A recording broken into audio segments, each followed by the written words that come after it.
Okay, so for problem 6, so we are asked to explore alternatives kung ano yung magandang gawin dun sa CAPS division, which apparently is contributing net loss to the whole company. So the first question is determine the effect on operating income using only relevant costs if the company will maintain the athletic CAPS line.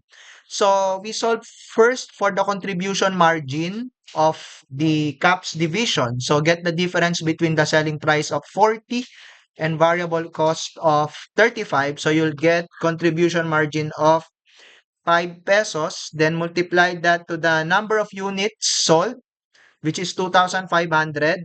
So that will give you contribution margin amounting to 12,500.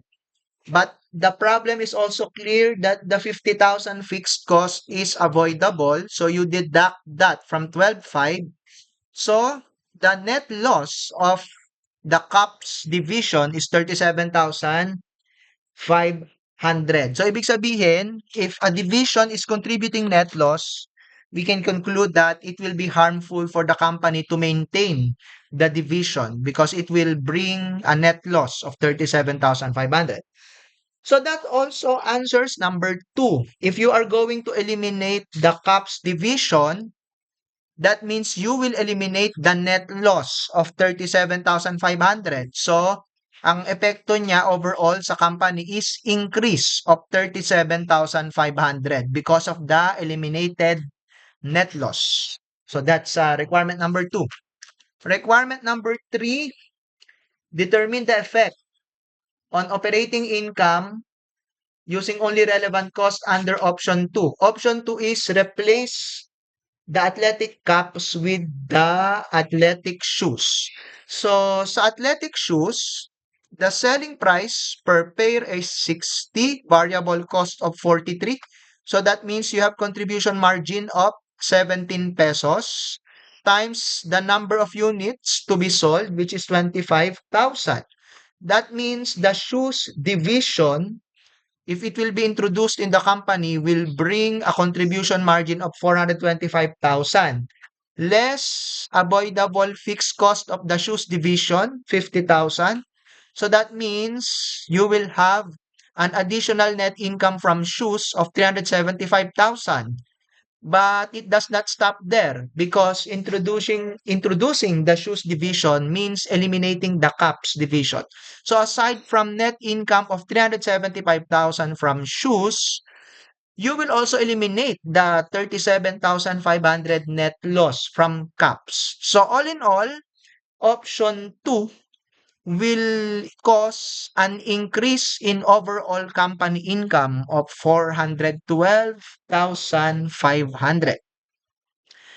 Okay, so proceeding to number 4. Determine the effect on operating income using only relevant cost under option 3.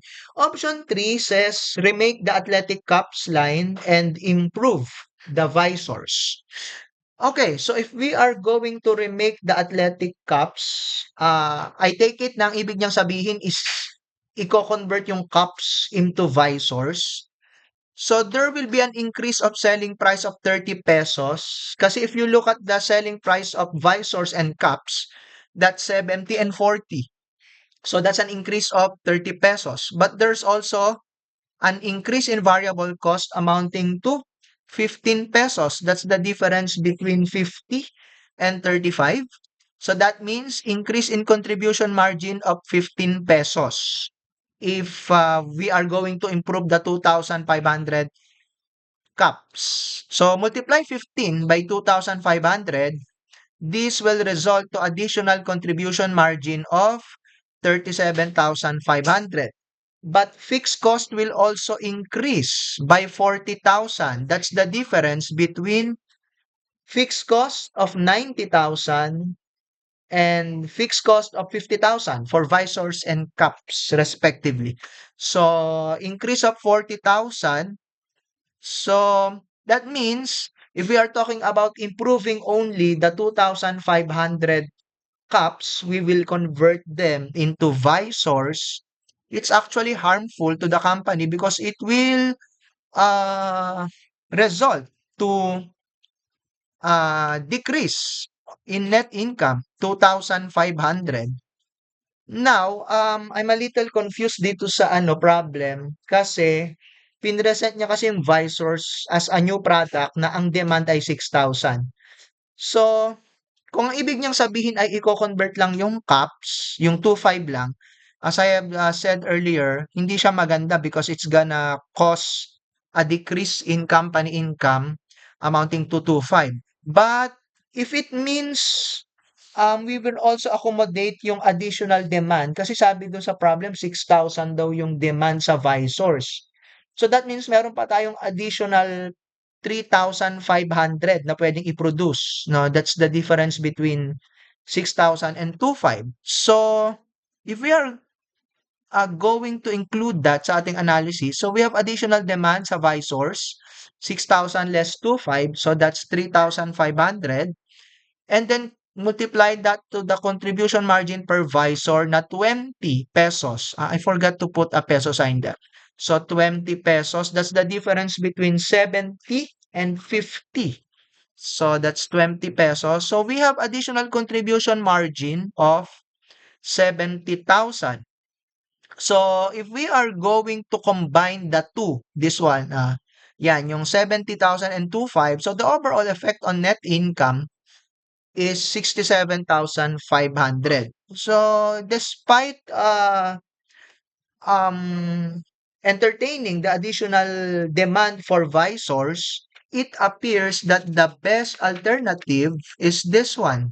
Ito, yung mag-i-increase ng overall income na 412,500. So that's alternative number 2.